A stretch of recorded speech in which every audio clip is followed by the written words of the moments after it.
নমস্কার বন্ধুরা, রাধে রাধে। কালকের ব্লগটা আবারও এখান থেকে কন্টিনিউ করছি।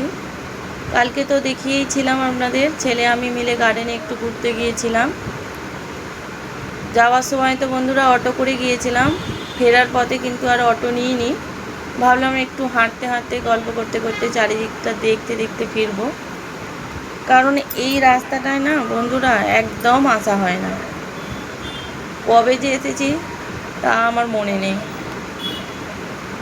এই রাস্তাটা ধরে আসলেই না, এই দেখুন পাহাড়টা কতটা সামনে, 5-7 মিনিট গেলেই ওই পাহাড়টায় আপনি পৌঁছে যাবেন। তো ভাবলাম এই রাস্তা দিয়ে এসেছি যখন, তো ছেলের স্কুলটা আর এখানটা আমিও স্মৃতিগুলো মনে করতে করতে যাই আর আপনাদের সঙ্গে শেয়ার করি। ওই রাস্তাটা ধরে বাঁ দিকে বেঁকে সোজা এলেই আমার ছেলের স্কুল, মানে স্কুল ছিল, এখন আর নেই। ছেলে 12-এ পড়ে, 12-এ এখানে জুনিয়র কলেজ। এই দেখুন এই দুধের দোকানটা দেখছিলাম আর ভাবছিলাম, ছেলেকে যখন ছোটোবেলায় স্কুল থেকে নিতাম না, স্কুল থেকে নিয়ে এখান থেকে দুধ নিয়ে আর বাড়ি ফিরতাম।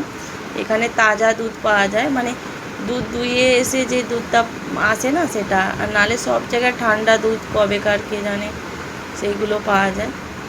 আর এই দেখুন চলে এসেছি ছেলের স্কুলের সামনে, এটা মেন গেট।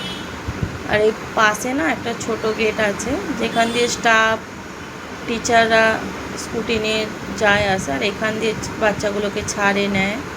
আর এটা সামনে বিল্ডিংটা, পিছনে একটা বিল্ডিং আছে, এটা সামনের পোর্শনটা। আর এই দেখুন একটা ছোট মাঠ আছে খেলার, এইটা খোলা ছিল তো ভাবলাম একটু ঢুকে দেখি। ওয়াচম্যান আমাকে দেখছিল, কিছু সেরকম বলেনি, কারণ না সন্ধ্যাবেলা ওখানে ক্যারেটে শেখাচ্ছিল তো ভাবছে অন্য কোনো পেরেন্ট এসছে। তো আমার বেশি ঢোকার সাহস হলো না, তো সামনে থেকে যেটুকু পারলাম দেখিয়ে দিলাম। তারপরে ফেরার পথে আপনাদের সঙ্গে শেয়ার করছি, এই যে চাইনিজ ভেলের দোকানটা আছে না, ছেলে আসতে যেতেই বায়না করতো স্কুলে যে মাম্মি চাইনিজ খাবো। তারপরে ফিরতে ফিরতে সন্ধ্যে 7:30 বেজে গিয়েছিল। আর এই দেখুন আমার বিল্ডিংয়ের নিচে মন্দিরটা তো আপনাদের দেখিয়েইছিলাম, তো এখানে সন্ধ্যেবেলা আরতি হয়।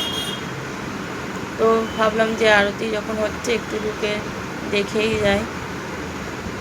এই দেখুন এটা ত্রিমূর্তি, মানে ব্রহ্মা বিষ্ণু মহেশ্বর মধ্যিখানে যে রয়েছে ওখানটায়, আর পাশে গণেশ, আর পাশে বজরংবলী মানে হনুমানজি। গণেশজি আরতি হচ্ছিল।